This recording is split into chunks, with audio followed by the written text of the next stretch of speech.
What's up guys, in today's video we're going to be talking about 5 things you need to know before buying Vanguard and if it's even worth buying at this point.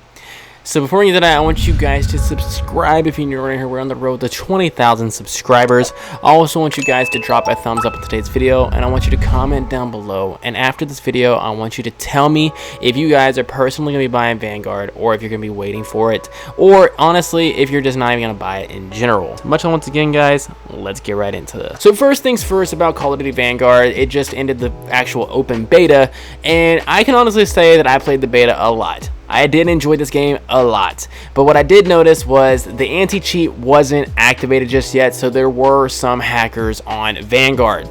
Now, the anti-cheat, rest assured, has not been actually activated yet, and that's the reason why that there was hackers on Vanguard. Rumor has it that they were using the same exact anti-cheat as Warzone has because the new one hasn't been launched yet, and they're not planning on launching it until the actual release for the game. There has also been some tweets out by NetDuma saying that they cracked the code for Vanguard, allowing people to pretty much get easier lobbies, same way as they could in Warzone. But I don't know how much is going to change actually on the release of Vanguard and if they're going to be able to actually stop stuff like this from happening, but I will say that Vanguard does have some good benefits to this game. One of the first ones being that it is on Call of Duty Modern Warfare 2019's engine, meaning that it's going to have that good, I guess you would say, look that we've been wanting for Call of Duty since actual Modern Warfare 2019. It's going to have the good graphics, good everything like that. Even the movement is almost the exact same. I would say when it came to slide canceling and stuff like that, it was slightly different from Modern Warfare 2019, but it was still really good. Other than that, I would say the maps are actually not that bad. It may look bad if you're watching somebody else play, but playing the maps for yourself, I was actually surprised to actually see that out of the 4 maps on the beta, I liked 3 of them. So I mean, like, that's pretty good. I can say that's pretty good. Other than that though, I would say the fact that there are 16 total 6v6 maps going to be launched at actual launch of Call of Duty Vanguard, that is crazy. Crazy. 16 6v6 maps at launch. That is ridiculously amazing for all the multiplayer fiends. Now, this is going to also bring in a lot more people from Warzone that wanted to grind out a Call of Duty multiplayer again. One of them being myself. Now, I do want to say that I think that Call of Duty Vanguard is going to have its problems. I do think that whenever I was playing the beta, the audio was an issue. Connection was definitely an issue. Hackers, that was also an issue, but I feel like that's going to be fixed once they launch the actual anti-cheat. And then, but honestly, I would honestly say this, when it came to guns, when it came to actually playing the game and enjoying the maps, I did find myself enjoying myself a lot more on this multiplayer than Cold War and even Modern Warfare 2019. I can already tell you right now, I can feel like this game is a lot better than Modern Warfare 2019. Don't shoot me for saying that, it's just my personal opinion. I want you guys to wait until the actual game launches and actually try it out for yourselves as well, because this game has a lot of potential. I will say that. Here's one of the other perks that is actually here for Vanguard, is that the actual development company, Sledgehammer, I will say that they're not scared to change anything based on how the community is pretty much complaining or how the community overall is feeling towards the game. Looking at Call of Duty World War II, you can see that Sledgehammer actually overhauled their entire game halfway through the actual life cycle for Call of Duty World War II based on how the community was feeling overall about that multiplayer experience. Now, once they actually did that overhaul, a lot of people switched over and they were playing different Call of Duties and they were playing different games because they were just tired of it.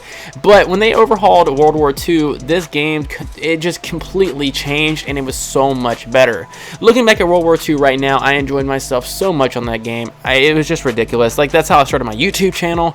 It was just an amazing game to me, and especially after the overhaul. And a lot of people will say the same thing. After the overhaul, that's whenever they started to actually enjoy the game. So Sledgehammer isn't scared to actually change anything when it comes to the game or change the game completely. That is a huge benefit whenever knowing that if you're not liking the multiplayer and the entire community isn't liking the multiplayer, they're not scared to change something to pretty much appease the community. Next thing that we need to talk about is that each development company is going to have their sole task for this year.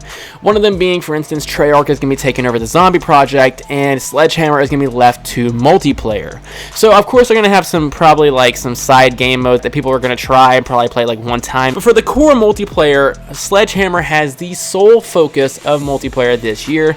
Raven Raven's going to be taking over Warzone, of course, and then Treyarch's going to be taking over Zombies. So there should be no excuses for something to actually suck this year.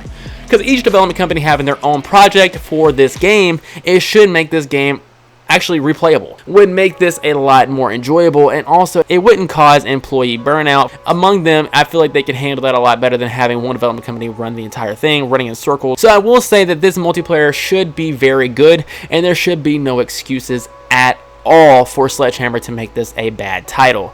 I feel like this game will actually help multiplayer come back, and it might actually revive multiplayer in total. I can't tell you that for sure though, because Warzone is by far one of the most played games out there, that a lot of people are going to be buying Vanguard just so they can level up guns and get their actual master camo and stuff like that for Warzone. Now, another thing as well is that Vanguard is going to have a lot of grinding to do, keeping you busy. That is one good thing that I want to say, because this game has 245, 250 camos per gun. I could be wrong on that number, but slightly wrong.